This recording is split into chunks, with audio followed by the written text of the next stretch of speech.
Direktur Pasca Sarjana Universitas Islam Negeri Alauddin Makassar beserta Dewan Penguji telah hadir dalam forum ujian terbuka disertasi.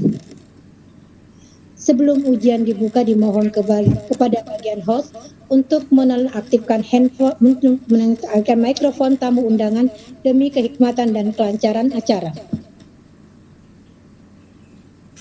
Sidang ujian terbuka disertasi Saudara Tarmisi akan dimulai. Disilakan kepada Ketua Sidang.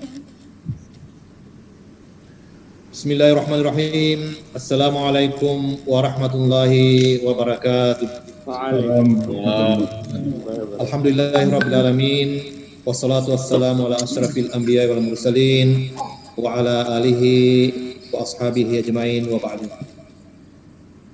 Yang kami muliakan Rektor Institut Agama Islam As-Adiyah yang sempat hadir pada siang hari ini.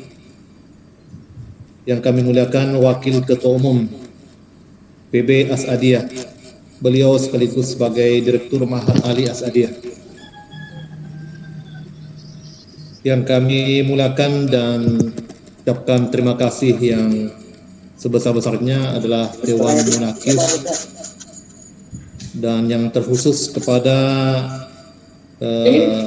penguji eksternal Dr. Rauf dari negeri seberang dari Brunei sempat hadir pada siang hari ini, dan juga ucapan terima kasih kepada seluruh hadirin yang telah memenuhi undangan kami untuk hadir dalam promosi pada siang hari ini. Pada hari ini akan diselenggarakan ujian promosi doktor sebagai berikut. Nama Tarmizi, tempat tanggal lahir Masing 27 September 1990, NIM 80100317023, konsentrasi Syariah Hukum Islam, pekerjaan dosen Institut Agama Islam As-Adiyah dan Ma'had Ali As-Adiyah Sengkang. Pendidikan sarjana pada Ahwal Institut Agama Islam As-Adiyah Sengkang, Fakultas Syariah Hukum Islam, konsentrasi Ahwal Saksiyah tahun 2014. Magister pada Pasca Sarjana UIN Alauddin Makassar, konsentrasi Syariah Hukum Islam tahun 2016. Program doktor pada Pasca Sarjana UIN Alauddin Makassar, Prodi Dirasa Islamiyah, konsentrasi Syariah Hukum Islam tahun 2017 sampai sekarang. Peserta sidang yang saya hormati, dengan mengucapkan Bismillahirrahmanirrahim dan selawat kepada Rasulullah Sallallahu Alaihi Wasallam. Sidang ujian promosi doktor secara resmi saya buka. Profendus akan mempertahankan disertasi dengan judul Peran Pondok Pesantren As-Adiyah Sengkang dalam menjaga eksistensi Negara Kesatuan Republik Indonesia, telaah atas maqasid asy-syariah. Para Dewan Penguji dalam sidang ujian ini sebagai berikut. Dr. Haji Andi Adrus LCMA, Doktor dalam bidang ilmu pemikiran pada Fakultas Usuluddin dan Filsafat UIN Alauddin Makassar. Dr. Haji Abdul Rauf Amin LCMA, Doktor dalam bidang ilmu syariah. Beliau pada saat ini mengajar di College Agama Sri Begawan Brunei Darussalam atau sering disingkat dengan KUPU ISB. Beliau juga melanjutkan syariah pada college tersebut. Profesor Dr. Haji Abdul Qadir Gasing HTMS, Guru Besar dalam bidang ilmu peradilan Islam pada Fakultas Syariah dan Hukum UIN Alauddin Makassar. Profesor Dr. Haji Lomba Sultan MA, Guru Besar dalam bidang ilmu peradilan Islam pada Fakultas Syariah dan Hukum UIN Alauddin Makassar. Profesor Dr. Usman Ja'far MAG, Guru Besar dalam bidang pemikiran politik Islam, fikih siasah pada Fakultas Syariah dan Hukum UIN Alauddin Makassar. Profesor Dr. Haji Sabri Samin MAG, Guru Besar dalam bidang ilmu hukum Islam pada Fakultas Syariah dan Hukum UIN Alauddin Makassar. ada. Profesor Foto. Dr. Darussalam Samsuddin MAG, Guru Besar dalam bidang Ilmu Politik Islam pada Fakultas Syariah dan Hukum UIN Alauddin Makassar. Dr. Haji Kamaluddin Abu Nawas MAG, Doktor dalam bidang Ilmu Bahasa Arab pada Fakultas Adab dan Humaniora UIN Alauddin Makassar. Saudara Prof. Hendus disilahkan menyampaikan abstrak disertasi dengan tidak membaca naskah. Waktu 10 menit, disilakan. Bismillahirrahmanirrahim. Pertama-tama Prof. Hendus memanjatkan puji syukur kehadirat Allah Subhanahu wa taala, Tuhan yang Maha Pengasih yang telah memberikan kemampuan dan kekuatan untuk sampai ke tahap ini. Salawat dan taslim atas baginda Rasulullah sallallahu alaihi wasallam, Nabi yang membawa ajaran Islam yang sangat menjunjung tinggi nilai-nilai kemanusiaan. Begitu pula ucapan terima kasih yang setinggi-tingginya kepada kedua orang tua, kerabat yang telah mendukung dan menjadi motivasi bagi Prof. Hendus. Juga tidak lupa ucapan syukran kasiran kepada para guru di Asadiyah yang telah mengembangkan pendidikan Islam dan menanamkan nilai-nilai ajaran Islam yang mulia. Selanjutnya, yang kami hormati Yang Maha Terpelajar Rektor UIN Alauddin Makassar, begitu pula Profesor Dr. Haji Muhammad Galib MAG selaku Direktur Pasca Sarjana, begitu pula Profesor Anda Dirus selaku pimpinan sidang pada sidang promosi kali ini. Selanjutnya yang kami hormati Guru Tak Dr. Haji Abdul Rauf Muhammad Amin LCMA sebagai penguji eksternal. Yang kami hormati Profesor Dr. Haji Kadir Gasing HTMS selaku promotor, Profesor Dr. Haji Lomba Sultan selaku kopromotor, Profesor Dr. Haji Usman Jafar MA selaku kopromotor kami. Selanjutnya Profesor Dr. Haji Sabri Samin MAG selaku penguji, Profesor Dr. Haji Darussalam Syamsuddin MAG selaku penguji, begitu pula Guru Tak Dr. Haji Kamaluddin Abu Nawas MAG selaku penguji. Serta yang kami hormati Rektor IAI Asadiyah Sengkang, begitu pula Mudir Ma'had Ali Asadiyah Sengkang. Disertasi ini Prof. Hendus mengangkat masalah pokok, yakni bagaimana peran Pondok Pesantren Asadiyah dalam menjaga negara kesatuan Republik Indonesia didasarkan atas taba'ah maqasidus syariah. Maqasidus syariah merupakan tujuan, makna, hikmah yang terdapat di dalam hukum Islam. Hifdzudaulah merupakan bagian dari maqasidus syariah. Hifdzudaulah merupakan kebutuhan daruriyah karena berkaitan dengan kemaslahatan umat manusia, dengan tujuan menjaga dan mempertahankan ideologi negara. Meskipun sebagian pakar hukum Islam mengatakan bahwa hifdzudaulah hanya merupakan kebutuhan hajiyah yang diprioritaskan atau hajiyah afdaliyah. Metode yang Prof. Hendus gunakan pada penelitian ini adalah deskriptif kualitatif dengan pendekatan antropologi, normatif, historis, dan maslahat.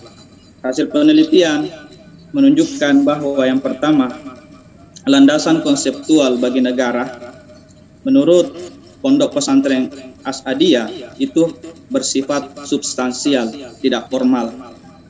Artinya, sebuah negara itu mesti menjalankan nilai-nilai keadilan, persamaan, kebebasan, dan musyawarah. Asadiyah tidak menganut paham kenegaraan yang formalistik, daulah Islamiyah atau negara teokrasi misalkan, karena Asadiyah menganut paham substansial ini. Berdasarkan tinjau maqasid, maka sesungguhnya hal itu tercakup dalam maslahah am atau maslahah yang universal atau maqasidul am, yakni al-adalah, al-musawah, al-hurriyah, dan asyura. Kemudian yang kedua, relasi agama dan negara menurut Asadiyah itu bersifat saling membutuhkan, tidak terpisahkan.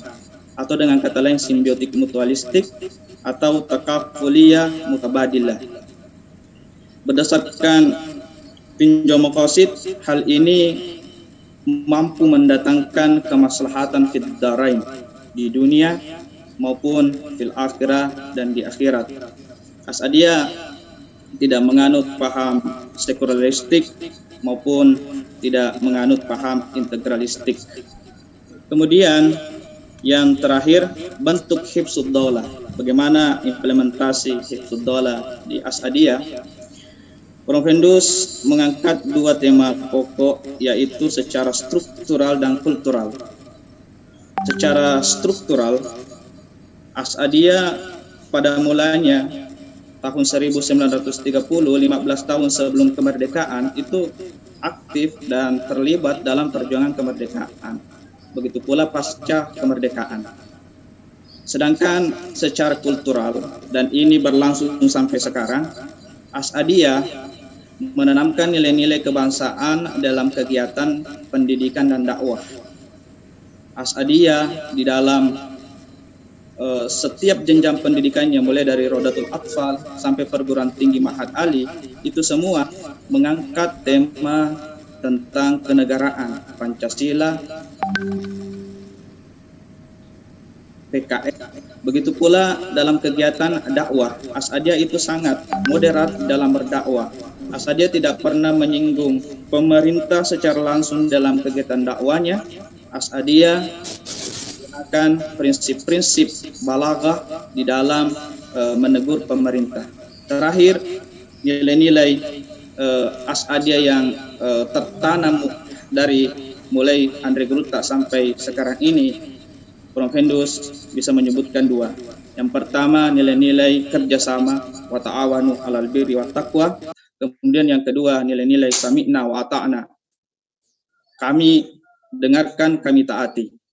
Nilai-nilai sami'na wa ata'na yang diajarkan oleh Andre Gruta, menurut Profendus harus terbagi tiga. Yang pertama, ketaatan seorang hamba kepada Tuhannya. Yang kedua, ketaatan murid kepada gurunya. Dan yang ketiga, tentunya ketaatan rakyat kepada pemimpinnya. Saya kira seperti itu, Prof. Baik. Penguji pertama, Dr. Haji Kamaluddin Abu Nawas MAG. Kepada beliau dipersilakan untuk mengajukan pertanyaan-pertanyaan. Waktu dialog 7 menit. Disilakan. Baik, bismillahirrahmanirrahim. Assalamualaikum warahmatullahi wabarakatuh. Waalaikumsalam. Pimpinan sidang yang saya hormati, para Dewan Munakish, Rektor IAI As'adiyah, Wakil Ketua Umum IAI As'adiyah Pak Dr. Muhyiddin Tahir, para audiens, dan yang paling berbahagia hari ini karena sudah bisa duduk di hadapan Dewan Munakish sekalipun dalam bentuk virtual ya, Saudara Tarmizi Tahir. Dan tentu yang lebih berbahagia lagi adalah keluarga dan Handai Tolan yang saya lihat di sini pesertanya sampai hampir 70 orang. Ini artinya banyak yang hadir ya menyaksikan saudara promosi ini sekalipun dalam bentuk virtual. Yang pertama dulu, kan ini sangat penting ya dalam sebuah disertasi. Apa temuan saudara Tarmizi Tahir dalam disertasi ini? Apa hal yang paling baru? Yang baru yang saudara temukan dalam disertasi ini yang berbeda dengan temuan-temuan sebelumnya terkait dengan maqasidus syariah, terkait dengan mempertahankan NKRI. Silakan.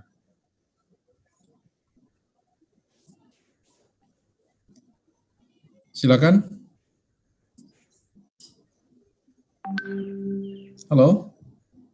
Tidak didengar ya? Halo? Tarmizi, silakan.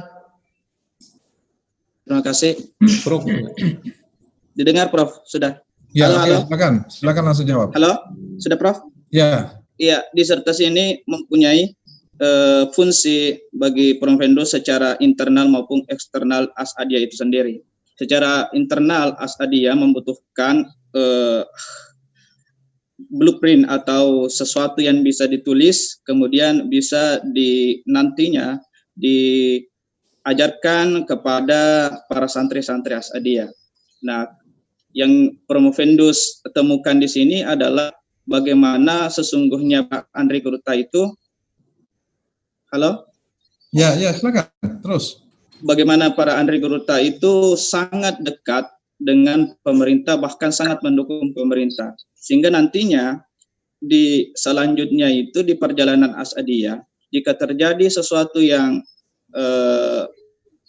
dari santri dan santriwati itu merongrong pemerintah, maka sesungguhnya itu jauh dari khita Asadiyah sendiri. Kemudian Promovendus mengatakan bahwa sesungguhnya Asadiyah dalam prinsipnya tidak menganut politik, maksudnya terlibat langsung dalam politik, akan tetapi sesungguhnya jika ingin berperang dalam negara itu tidak mesti masuk ke politik. Asadiyah telah membuktikan perannya, mampu menanamkan nilai-nilai kenegaraan dalam kegiatan pendidikan dakwahnya. Jadi saya kira inilah yang penting untuk selalu santri-santri yang saya minta sebenarnya apa hal yang baru. Kalau itu saya kira kita sudah paham semua itu, Ustaz Tarmizi ya. Sudah paham semua bahwa selama ini antara Asadiyah dengan pemerintah itu tidak ada masalah, bahkan saling mendukung itu. Tidak pernah ada clash antara pemerintah dan berbeda dengan pesantren-pesantren yang lain, terutama yang ada di luar Sulawesi Selatan ya. Asadiyah itu betul-betul sangat dekat dengan Asadiyah, tapi bukan berarti bahwa mereka didikte oleh pemerintah, tidak juga. Ya, karena ada hal-hal yang sifatnya khusus pada Asadiyah yang sama sekali pemerintah tidak ikut campur di dalamnya. Salah satu di antaranya saya kira terkait dengan kurikulum. Dari dulu kurikulum Asadiyah sampai hari ini, khususnya kurikulum khususnya itu tidak pernah diintervensi. Ya, jadi yang saya minta sebenarnya dari saudara, apa hal yang sifatnya sangat spesifik dari temuan saudara terkait dengan penelitian saudara ini? Yang lain itu tidak temukan ya. Ya. Baik, salah satunya Prof, bahwa Asadiyah di dalam memahami sebuah bentuk negara itu dia tidak bersifat formalistik. Artinya Asadiyah mengeluarkan sekat-sekat formal itu di dalam memahami sebuah negara. Nah, ya, sedangkan di beberapa tradisi dan kebudayaan Asadiyah sendiri itu tentu juga sangat memperhatikan nilai-nilai formalistik. Jadi menurut Promovendus, sesungguhnya Asadiyah itu tidak melihat kepada bentuk sebuah negara, apakah dia teokrasi, daulah Islamiyah atau khilafah, akan tetapi Asadiyah menganut sistem pemerintahan yang substansial. Artinya jika negara demokrasi ini sudah menerapkan nilai-nilai keadilan, maka disitulah Asadiyah mengikut, karena sesungguhnya memang demokrasi itu jauh-jauh hari telah dipraktekkan di Asadiyah, tidak sama di pesantren lain pemerintahannya secara keturunan. Yang kedua, saudara tadi menjelaskan dan saudara juga tulis dalam disertasi yang saudara tulis itu bahwa Asadiyah itu sebenarnya berperan penting dalam rangka perjuangan kemerdekaan Indonesia. Tentu umpamanya kalau dia memperjuangkan kemerdekaan Indonesia, sudah sangat pasti bahwa Asadiyah itu akan berusaha juga mempertahankan negara Indonesia. Apa sih buktinya kalau Asadiyah itu betul-betul terlibat dalam perjuangan dan mempertahankan NKRI? Baik, menurut temuan dari Promovendus saat wawancara dengan Guru Dr. Muhammad Zuhri Abu Nawas, salah satu Promovendus temukan ialah ternyata Andri Kuruta di dalam praktik pendidikannya itu dia tidak mengikut kepada Jepang. Pada waktu penjajahan Jepang itu pendidikan harus menggunakan misalkan bangku dan kursi. Dan ternyata pada mulanya Andri Kuruta itu mendirikan Madrasah Arabia Islamiyah itu tidak mengikut ke penjajahan. Kemudian selanjutnya yang kedua, Andri Kuruta terlibat dalam upacara kemerdekaan pada Hari Kemerdekaan Republik Indonesia. Itu ada foto yang sangat masyhur, itu ternyata Andri Kuruta terlibat dan menurut beberapa informasi membacakan doa pada waktu itu. Habis ya? Oke, baik. Terima kasih. Assalamualaikum. Baik, terima kasih banyak. Selanjutnya penguji kedua Profesor Dr. Darussalam Samsudin MAG. Silakan untuk mengajukan pertanyaan-pertanyaan. Waktu dialog 7 menit.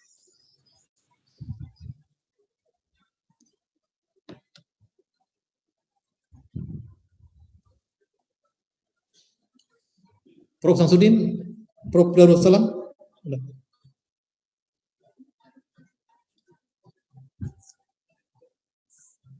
Ada Prof.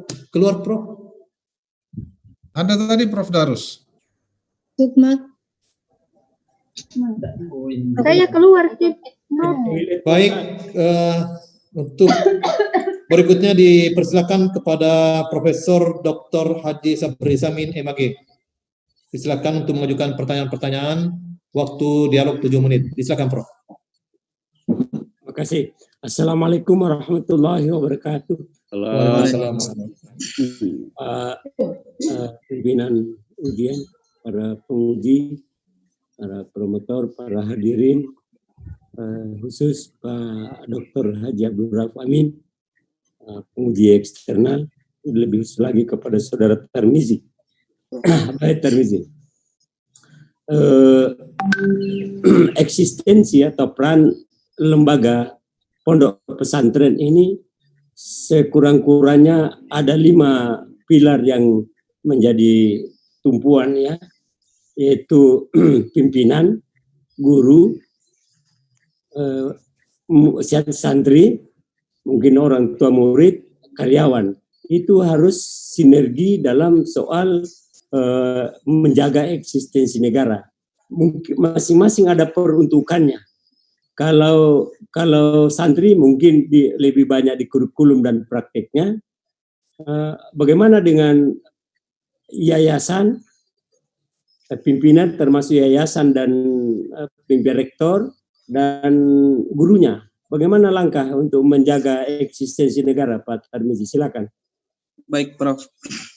Di As'adiyah memang yayasan juga sangat berperan di dalam mengatur roda pendidikan yang ada di As'adiyah. Nah, dengan adanya nilai-nilai kenegaraan yang ditradisikan oleh Andre Geruta, maka yayasan dan pimpinan As'adiyah itu sangat loyal kepada pemerintah. Buktinya di tengah COVID pandemi 19 ini, santri-santri belum dimasukkan, dan As'adiyah salah satu pondok yang sangat gesit di dalam memahami kebijakan-kebijakan pemerintah. Disinilah di tahap di ranah yayasan dan pimpinan. Kemudian masyarakat atau orang tua santri, salah satu juga yang menjadi peran penting As'adiyah itu adalah kegiatan dakwah. Ya, saya potong dulu Tarmizi. Itu blueprintnya dilihat di mana itu? Kalau santri tadi kan lewat kurikulum. Yeah. Kalau yayasan pimpinan apa divisi misi atau apa? Ada ADRT-nya Prof, bahwa sesungguhnya kegiatan pendidikan dakwah As'adiyah itu. Yang berikut, ini kan ada pengajian kitab ya, ada ya, Prof. Pengajian kitab. Apakah ada materi khusus, misalnya pelajaran apa PPKN ya untuk tingkat apakah itu hanya itu yang diajarkan kepada santri terkait kurikulum yang berkait dengan menjaga eksistensi negara? Iya, salah satunya Prof, mungkin secara langsung kenegaraan itu seperti bela negara, bagaimana caranya itu tidak, akan tetapi paham-paham tentang kenegaraan itu sangat eksis As'adiyah menerapkannya dalam pengajian maupun pendidikan. Misalkan makna jihad. Makna jihad itu tidak diartikan sebagai berperang secara langsung, dan Andre Geruta sangat memperhatikan ini. Kemudian di dalam menaati pemerintah, ada adigium dari Andre Geruta bahwa barang siapa yang terbiasa melanggar aturan pemerintah, maka itu akan terbiasa melanggar aturan Allah. Menurut Andre Guru Tadot Ismail, melanggar aturan Al-Quran. Ya, Prof. Eksistensi negara, ini pernyataan saya, eksistensi negara, oke, tak ada masalah ya. Menurut saya negara Indonesia ini ya tetap akan selalu dipertahankan. Tetapi yang tidak eksis adalah bentuk negara. Bentuk negara itu tidak eksis. Kalau parlemen itu dikuasai oleh ya kelompok-kelompok Islam, ya maka tidak menutup kemungkinan mengubah bentuk negara. Ya, tidak mengubah kemungkinan. Apalagi sekarang kita lihat dengan RUU HIP kan. Kalau dahulu kelompok-kelompok Islam progresif dituduh tidak Pancasilais, kasus RUU HIP itu justru kelompok Islam inilah yang memperjuangkan Pancasila, menjaga. Sebaliknya yang nasionalis kemarin itu justru ya mau membelokkan negara Pancasila ini. Nah, gimana komentar saudara itu tentang apa yang saya sampaikan? Baik, Prof. Eksistensi negara memang sudah harus dipertahankan. Terkait bentuk negara yang bisa saja dirubah, tetapi ini menurut Prof. Vendus bahwa sesungguhnya sistem yang terjadi dan yang diterapkan di Indonesia sekarang ini itu sangat sesuai dengan ajaran-ajaran Islam, dan jika ada yang ingin merubahnya mungkin akan membutuhkan waktu dan akan membutuhkan diskusi yang sangat panjang seperti RUU RIP ini. Jadi menurut Prof. Vendus, sistem demokrasi itu sesuai dengan syariat Islam. Apa-apa yang tertanam di dalam demokrasi itu juga yang ada di dalam Maqasidus Syariah, yaitu huriyah dan adalah itu, Prof. Ya, terakhir ini pandangan pribadi saudara yang saya tanya. Iya, Prof. Saya beri contoh, waktu Soeharto turun, sebelumnya kan tidak ada yang berani gugat Soeharto, toh. Waktu Soeharto itu mau turun kan rame-rame, semua pun yang mendukung, akhirnya yang menolak dulu. Saudara, kalau terjadi misalnya suatu ketika mayoritas dan kebanyakan orang mendukung negara ini berubah, dari ya taruhlah kita ingin mengatakan negara berdasar syariat, bagaimana saudara bersikap menurut saudara? Pikiran sekarang, silakan. Baik, Prof. Jika terjadi yang demikian itu, Prof, maka menurut Prof. Vendus harus diteliti sebaik mungkin, karena sesungguhnya hal-hal yang demikian itu tentu ada positif dan negatifnya. Negara demokrasi juga itu tentu ada negatifnya. Jadi menurut Prof. Vendus, nilai-nilai Maqasidus Syariah itu yang mesti dipertahankan. Jika terbukti nanti, Prof, itu nilai-nilai Maqasidus Syariah bisa tertanamkan, maka apa salahnya, Prof, berubah? Jadi saudara memilih negara syariat atau negara Pancasila? Negara Pancasila, Prof. Oh iya, saya kembali ke terima kasih. Assalamualaikum warahmatullahi wabarakatuh. Waalaikumsalam warahmatullahi wabarakatuh. Terima kasih banyak, Prof. Pertanyaannya cukup menjebak ya. Penguji selanjutnya adalah penguji eksternal, Dr. Haji Abdul Rauf Amin LC MA. Dipersilakan untuk mengajukan pertanyaan-pertanyaan. Ada bonus tambahan 3 menit. Jadi waktu dialog 10 menit, disilakan. Baik, bismillahirrahmanirrahim. Alhamdulillah wassalatu wassalamu ala Rasulillah wa alihi wa sahbihi ajma'in. Yang saya hormati Wakil Direktur Pasca UIN Alauddin Makassar selaku pimpinan sidang, dan yang saya hormati para Dewan Munakish dan para promotor, yang saya hormati, yang saya muliakan Al-Mukarram Rektor IAIN Asadiyah dan Wakil Ketua Al-Mukarram Dr. Muhyiddin dan partisipan yang sempat hadir di dalam seminar ujian disertasi terbuka atau promosi doktor kali ini. Baik, pertama-tama saya ingin mengucapkan selamat kepada Promovendus karena telah berhasil menyelenggarakan ujian disertasi terbuka pada hari ini. Pada prinsipnya setelah saya baca sekilas tentang disertasi Promovendus yang halamannya sekitar hampir 300,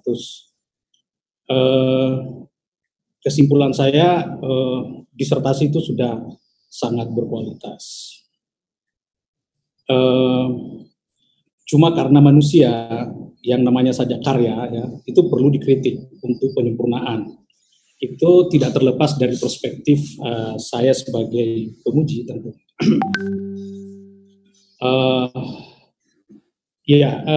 Menurut saya disertasi yang bagus, salah satu indikatornya itu kalau dia mampu mengajukan kritik terhadap literature sebelumnya. Seperti yang saya lakukan dalam disertasi saya tentang maqasid itu, ada beberapa pemikir yang sebelumnya telah menulis itu dan saya kritik, dan itu tentu secara akademik. Karena itu saya memulai dengan isu itu. Pertanyaan saya kepada Promovendus, tentu Anda tahu sekali bahwa kajian maqasid ini adalah kajian yang seksi, ya, tentunya. Bahkan saya sering menyebutnya sebagai kajian abad ke-21. Ibarat perahu itu, dia perahu besar yang sedang masuk di pelabuhan, dan dia akan menyingkirkan banyak perahu-perahu kecil. Itulah gambaran saya tentang maqasid. Karena di mana-mana studi Islam mesti bicara tentang maqasid. Jadi pertanyaan saya, tentu Anda sudah membaca berbagai literature tentang maqasid. Ada kritikan yang Anda ajukan nggak ke salah satu atau apa begitu? Karena saya menganggap salah satu indikator kualitas itu kalau kita mengkritik satu karya ilmiah. Silakan. Ya, Prof. Beberapa literatur yang penulis sempat melihatnya, salah satunya Nahwu Taf'il Maqasid Syariah yang dikarang oleh Jamaluddin Atiyah. Begitu pula karangan Maqasid Syariah oleh Ibnu Ashur. Begitu pula yang kontemporer ini adalah Jasar Auda. Promovendus melihat di antara beberapa Maqasid Syariah yang diuraikan itu tidak ada yang langsung mengatakan hifdzud daulah. Jamaluddin bin Atiyah saja mengatakan di dalam kitabnya Al-Himayatud Dauliyah, perlindungan terhadap negara. Nah, Promovendus di dalam tulisan ini ingin menandaskan dan menetapkan bahwa sesungguhnya Maqasid Syariah itu harus menjaga juga negara, karena tanpa adanya negara maka Maqasidul Syariah yang 5 itu tidak juga akan berjalan dengan baik, dengan kaidah ma la yatimul wajibu illa bihi fahuwa wajibun. Jadi di dalam disertasi ini sebenarnya Promovendus ingin menyodorkan bahwa hifdzud daulah itu adalah bagian dari Maqasidus Syariah, Prof. Ya, baik. Itu sebenarnya yang saya mau konfirmasi dari Promovendus, karena penegasan bahwa hifdzud daulah, memelihara negara, itu sangat tegas. Promovendus mengatakan demikian, kecuali saya lepas pandangan. Itu sebenarnya yang saya tunggu-tunggu, sebuah ketegasan bahwa hifdzud daulah maqsidun min maqasid asy-syari'. Saya tidak tahu kalau saya lepas pantauan, tetapi saya cari itu nggak dapat. Oleh karena itu saya mau konfirmasi, dan Anda betul mengatakan bahwa itu maksud min maqasid asy-syari'. Tetapi itu beresiko. Beresikonya adalah ketika saya membaca Anda punya landasan, baik secara ideologis, maupun secara normatif, maupun sosiologis, psikologis, ada 4 landasan Anda, itu bagi saya sangat tidak cukup untuk mengkonstruk atau mengakui hifzud daulah sebagai maqsidun min maqasidis syari. Karena maqasidus syari itu sebenarnya kalau bisa diibaratkan dalam peraturan perundang-undangan itu konstitusi. Jadi meletakkan satu perkara dalam konstitusi itu perjuangannya sangat berat karena mesti di-backup oleh banyak teks. Satu misalnya kekurangan Anda ketika Anda membangun membangun landasan ideologis. Sebenarnya kalau menurut saya bukan ideologis, itu teologis. Teologis. Ya. Anda mengutip hanya satu saja, itu dalam satu paragraf. Yeah. Landasan ideologis untuk meletakkan hifzud daulah sebagai maqasidus syari. Sementara untuk menjadikan satu perkara itu sebagai maqasidus syari itu dalam kajian ulama-ulama kita baik klasik maupun kontemporer itu sangat hati-hati, ya, sehingga sekarang pertanyaan saya, hifzud daulah apakah dia sebagai wasilah ataukah dia maqsid? Kalau dengar dari keterangannya tadi bahwa negara boleh bubar, kalau dia boleh bubar itu berarti Anda sendiri bertolak belakang dengan pengakuan Anda sebagai maqsid. Maqsid itu tidak boleh berubah. Maqsid itu adalah esensi yang tidak pernah berubah. Misalnya gini, keadilan itu maqsid. Tetapi bagaimana cara mewujudkan itu wasilah. Nah, jadi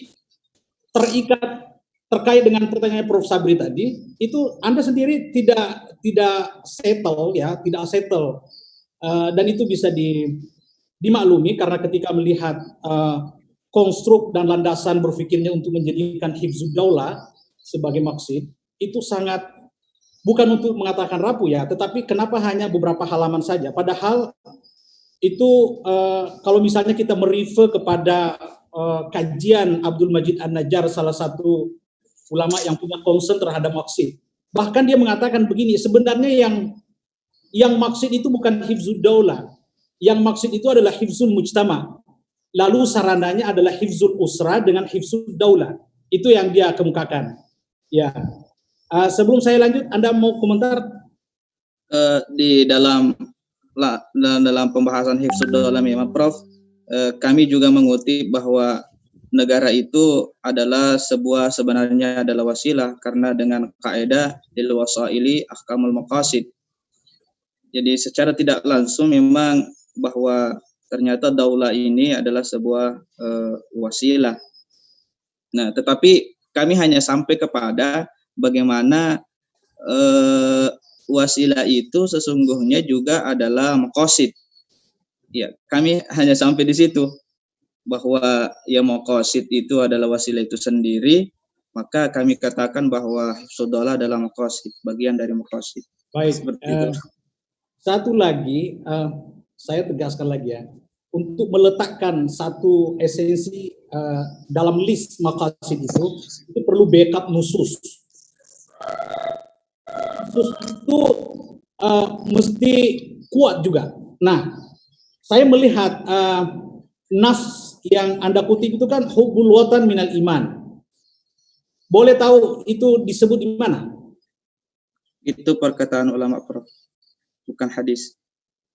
Nah, itu dia. Jadi maksud saya ini karena kalau merujuk kepada indikator atau standar penentuan satu perkara sebagai maqsid itu sangat riskan. Nah, jadi saya tidak mau mengatakan itu tidak setuju, tapi harapan saya sebenarnya adalah Anda kembali membuka-buka literatur maqasid.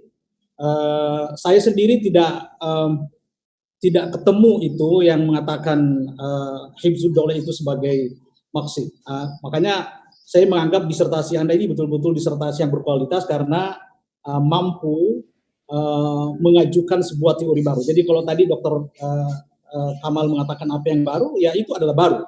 Jadi Anda misalnya mengatakan saya telah menetapkan sebagai pengkaji hifzud daulah sebagai maqsid syariah. Habis waktu.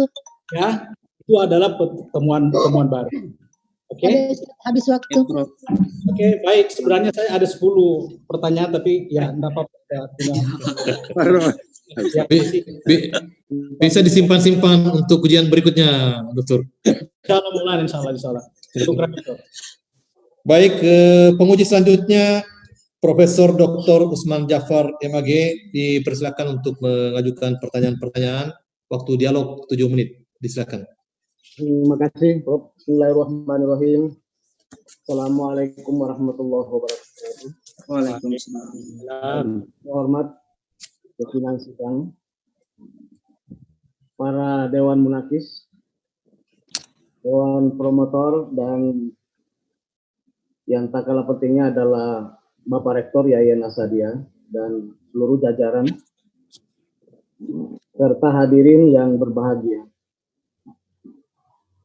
Untuk membuka diskusi kita pada forum promosi hari ini, saya ingin menanyakan kepada saudara peneliti, apa kontribusi akademik dari penelitian saudara ini dengan Asadia Sengkang? Yang pertama kita buka diskusinya. Baik, terima kasih Prof. Sumbangsi secara akademik dari tulisan ini secara internal Asadia itu bahwa tulisan ini ingin menandaskan beberapa hal terkait dengan nilai-nilai kenegaraan yang terdapat di Asadia. Yang pertama bahwa Asadia sangat menjunjung tinggi dan sangat terlibat di dalam perlindungan sebuah negara itu. Kemudian bahwa Asadia menganut paham substansial, tidak formal di dalam memahami satu bentuk negara. Kemudian relasi agama dan negara menurut Asadia itu bersifat saling membutuhkan, tidak terpisahkan. Agama membutuhkan negara untuk mendapatkan fasilitas dan formalitas. Terbukti di Asadia, peran pemerintah di Asadia sangat banyak, mendapatkan bantuan-bantuan dan beasiswa dan lain sebagainya. Kemudian tentunya negara juga membutuhkan peran agama, diantaranya bagaimana agama itu berperan menanamkan nilai-nilai universal agama itu di dalam negara, sehingga rakyat bisa terkontrol dengan baik. Baik. Saudara lebih menekankan pada peran Asadia sebagai pesantren di dalam melindungi negara. Saya ingin kaitkan dengan peristiwa yang terjadi panjang minggu terakhir, bahwa di negara kita telah muncul berbagai sorotan dan berbagai tantangan dari adanya upaya sekelompok orang yang kemudian ingin merubah Pancasila sebagai dasar negara yang menjadi landasan filosofi yang disepakati oleh semua anak bangsa. Lalu kemudian ingin merubah Pancasila yang disebut dengan Ekasila. Pancasila yang berbunyi ketuhanan yang Maha Esa dirubah menjadi Pancasila yang berkebudayaan. Yang berkebudayaan. Ya. Dan kelihatan ini, isu ini datang dari kelompok tertentu yang terkesan bagi saya itu adalah bahwa Pancasila ini adalah milik tertentu, milik golongan tertentu saja yang begitu seenaknya merubah, padahal Pancasila yang telah disahkan pada tanggal 17 Agustus 45 dengan dibacakannya Undang-Undang Dasar 45 pada tanggal 18 Agustus 1945 lalu diganti dengan versi 1 Juni. Yang menjadi pertanyaan bagi saya adalah apakah ide ingin merubah dasar negara Pancasila ini tidak menggerogoti relasi agama negara yang selama ini berjalan dengan baik dan terjadi sinkronisasi yang cukup saling menguatkan di antara keduanya? Atau dalam pengertian lain, apakah ide dari sekelompok orang itu tidak membuat dikotomi antara Islam di satu sisi dan Pancasila sebagai dasar negara pada sisi lain? Bagaimana komentarnya yang berkaitan dengan persoalan ini? Baik, Prof. Isu rancangan undang-undang haluan ideologi Pancasila ini secara nasional dan ormas-ormas keislaman sudah mengeluarkan pendapatnya, akan tetapi As'adiyah secara resmi atau secara lembaga itu belum mengeluarkan pandangannya terkait hal ini. Akan tetapi ketika kita melihat hal ini diajukan, maka sesungguhnya bagi Provendus itu sangat bertentangan dengan relasi atau hubungan yang selama ini baik antara agama dan negara. Rancangan undang-undang seperti ini ya akan meminimalisir peran Pancasila yang sebenarnya sila kelima itu Pancasila itu sudah mantap dan sudah bisa diterapkan di dalam nilai-nilai kehidupan, jadi tidak bisa dan tidak boleh disingkat-singkat lagi menurut Prof. Hendus. Ya, kalau itu menjadi pandangannya bahwa Anda tidak setuju kalau adanya upaya-upaya untuk melakukan mendegradasi agama dan Pancasila itu, lalu sekarang di mana peran pondok pesantren dalam konteks ini? Saya melihat di dalam abstraksi yang saudara buat bahwa sesungguhnya perlindungan pesantren yang Anda maksud itu pada 4 pilar. Yang pertama adalah Pancasila, Undang-Undang Dasar Negara, lalu kemudian Bhinneka Tunggal Ika dan Kesatuan Republik Indonesia. Ini 4 pilar yang Anda jadikan acuan untuk kemudian harus hidup. Nah, sekarang ini kan terganggu kita ini. Dasar negara terganggu sekarang, lagi dalam keadaan bahaya sekarang. Meskipun itu berhasil dihalau ya oleh perjuangan kita umat Islam, lalu kemudian RUU itu diserahkan kepada BPIP. Kekhawatiran yang muncul kemudian setelah berada di tangan BPIP ini adalah adanya kemungkinan penafsiran Pancasila oleh versi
berlangsung kurang lebih 5 bulan. Ya, Prof. Keterlibatan pesantren Asy'ari Asingkan terhadap memutus mata rantai COVID-19 ini. Baik, Prof. Langkah-langkah yang dilakukan yang Prof Hendus lihat, Prof, yang pertama itu memutus pandemi COVID-19 ini. Yang pertama, kegiatan belajar mengajar itu seperti langsung dijalankan, meskipun kegiatan dan pesantren secara online ada SKD channel itu sangat berperan di tengah pandemi COVID-19 ini. Kemudian yang kedua, pengurus pondok pesantren Asy'ari itu. Halo Saudara Tarmizi, jadi keterlibatannya bukan hanya barangkali bagi-bagi masker, karena salah satu juga adalah pesantren itu adalah melakukan dakwah di tengah-tengah masyarakat. Tentunya adalah juga para pengurus pesantren, para alumni pesantren Asy'ari Asingkan adalah menyampaikan kepada masyarakat untuk bagaimana menghindari dan mengikuti protokol kesehatan yang telah ditetapkan oleh pemerintah. Saya kira sudah cukup. Assalamualaikum warahmatullahi wabarakatuh. Waalaikumsalam warahmatullahi wabarakatuh. Terima kasih. Waalaikumsalam warahmatullahi wabarakatuh.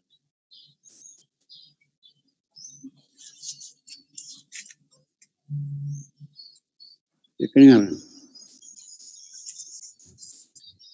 Halo? Tidak ada suara.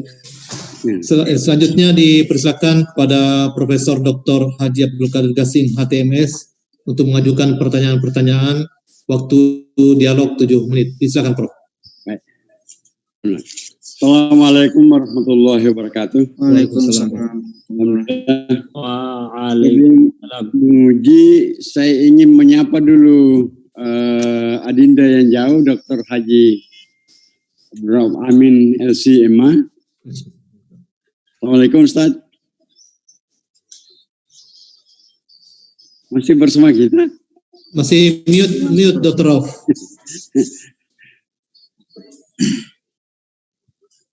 Ya. Karena lama sekali berjumpa, jadi pengen lebih dekat, tapi kita dekat dengan komputer. Assalamualaikum Ustaz. Waalaikumsalam Prof. Sehat? Senang sekali Prof, senang sekali bisa bertemu Prof di sini. Selamat. Saya rindu sekali jadi. Sama Prof, sama. Amin. Aduh. Oke, pertanyaan saya ada kaitannya dengan bukunya Dr. Rauf Amin ini yang dihadiahkan kepada saya ini. Masya Allah. Terima kasih Prof. Sebetulnya di dalam buku beliau ini Pak Tarmizi itu ada, saya hitung 355 halaman, itu membahas dan menguliti tentang maqasid itu. Jadi antum wajib bacain barang ini. Wajib bacain barang. Oke, makasih banyak. Sukses. Kemudian pertanyaan intinya saya ini cuma satu. Tadi saya lihat pada pemaparannya seolah-olah Pak Tarmizi ini masih ragu untuk menempatkan di mana posisinya Hifdzud Daulah itu dalam maqasid. Dan untuk mengatakan itu posisi pada daruriyat. Tapi juga di akhirnya Anda mengatakan hajiyat afdaliyah. Ini minta penjelasan ini lebih lengkap. Baik Prof. Karena mungkin keterbatasan terutama dari tadi disampaikan oleh penguji eksternal landasannya, dan mudah-mudahan kami bisa kembangkan nantinya ini Prof. Hifdzud Daulah. Tetapi Prof Hendus ingin memantapkan Prof dalam ujian ini bahwa sesungguhnya Hifdzud Daulah atau perlindungan terhadap negara itu adalah sebuah kebutuhan yang daruriyah. NKRI harga mati itu sudah menunjukkan daruriyah Prof. Jadi keraguan yang Prof Hendus rasakan di pertengahan perjalanan ini mudah-mudahan terobati Prof dengan mantapnya Prof Hendus mengatakan bahwa itu adalah daruriyah. Terlebih terkait dengan ideologi negara, menjaga 4 pilar ini sangat-sangat krusial dan penting untuk dipertahankan. Itu kalau Anda sepakat hanya dengan 4 pilar. Tadi Dr. Rauf masih mengatakan itu kurang. Jadi mempertahankan 4 pilar saja ini saya kira posisinya tidak ada lain. Kalau Anda mengatakan NKRI harga mati, itu pasti tidak hajiat itu Pak, pasti daruriyat. Karena harga mati itu kan imbalannya jiwa itu. Oke. Apalagi sudah dironok sekarang Pancasila yang disebut tadi oleh Pak Usman, Prof. Usman, sebetulnya HIP-nya sudah dihilang, tetapi lalu bermetamorfosis masuk ke Undang-Undang BPIP. Nah ini di sini harus dijaga ini Pak. Dan Pak Tarmizi ini kita harapkan menjadi palang pintu pertama untuk mempertahankan itu, karena itu isi dari disertasinya Pak. Ya, apalagi yang lain-lain. Jadi saya kira kita sudah senang mendengarkan bahwa itu posisinya daruriyah, jadi bukan hajiah. Ya, itu ya. Baik. Anjuran kedua itu tadi, saya menganjurkan Anda untuk membaca buku beliau ini karena agak lengkap. Di pengkajian makasud yang lain saya lihat itu jauh lebih lengkap ini bukunya Dr. Rauf. Kebetulan saya miliki, jadi saya buka-buka. Oke. Dan ada kaitannya langsung dengan Anda punya disertasi, karena di dalamnya ini banyak sekali contoh-contoh ibarat-ibarat yang disajikan oleh beliau. Tentu konteksnya tugas Anda adalah menarik ke Indonesia. Ya, menarik ke Indonesia. Ya, saya kira selaku promotor Pak pimpinan sidang, saya cukupkan sampai di situ. Assalamualaikum warahmatullahi wabarakatuh. Waalaikumsalam warahmatullahi wabarakatuh. Di samping sebagai pimpinan sidang, saya juga penguji. Ada beberapa hal saja yang saya mau konfirmasi ke Prof. Wendus. Pertama, penelitian yang dilakukan ini secara keseluruhan ke As'adiyah dari awal sampai sekarang, atau ada batas waktu yang diteliti dari tahun sekian ke tahun sekian? Prof. Wendus melihat Prof secara historis, jadi Prof. Wendus tidak membatasi waktunya, mulai dari berdirinya As'adiyah sampai saat sekarang ini, bagaimana peran-perannya Prof. Wendus dapatkan dalam hasil wawancara Prof. Jadi tidak ada batasnya. Baik, dari perjalanan pondok pesantren As'adiyah ini, ada ditemukan peran yang berubah, misalnya di awal-awal peran As'adiyah dalam menjaga NKRI seperti ini, kemudian di pertengahan seperti ini, dan terakhir seperti ini. Prof. Wendus melihat ada sebuah gangguan, misalkan pemahaman-pemahaman yang ekstrim dan radikal itu sering menggerogoti As'adiyah. Sebagai contoh, gerakan KPPSI, Komite Persiapan Syariat Islam di Sulawesi Selatan, itu ada juga beberapa guru-guru yang masuk, tetapi semuanya itu paham-paham seperti itu yang dilakukan oleh Andre Guruta Profesor Rafi Yunus Martan, begitu pula Andre Guruta Dr. Andes Haji Bunawas Bintang, berusaha mengembalikan gerakan-gerakan seperti itu, bahwa di As'adiyah tidak ada gerakan seperti itu. As'adiyah itu sangat konsen kepada pemerintahan. Buktinya rumah jabatan As'adiyah, pejabat As'adiyah itu berdampingan dengan rumah jabatan bupati dalam historisnya. Baik, cuma ada sedikit yang mengganggu saya dalam penjelasannya tadi. Dikatakan bahwa As'adiyah itu substansialnya adalah NU. Apakah betul ini? Secara langsung dan dalam ADR itu tidak ada disebutkan bahwa As'adiyah harus berafiliasi kemana. Akan tetapi menurut pengamatan Prof. Wendus itu ya ada juga, dan mungkin sebagian besar dari guru-guru tadi As'adiyah juga dalam kepengurusan Nahdlatul Ulama. Baik. Kalau saya pribadi tidak terima penyampaian itu, karena As'adiyah maupun DDI di Sulawesi Selatan itu lebih dulu daripada NU. kalaupun ada orang-orang Asadiyah ataupun ada orang-orang DDI yang masuk ke NU itu pribadi, bukan Asadiyah, bukan DDI misalnya. Dan banyak di antara tokoh-tokoh Asadiyah dan juga banyak di antara tokoh-tokoh DDI adalah tidak masuk kepada organisasi-organisasi lain karena ingin betul-betul memperlihatkan bahwa keasadihannya dan ke DDI-nya.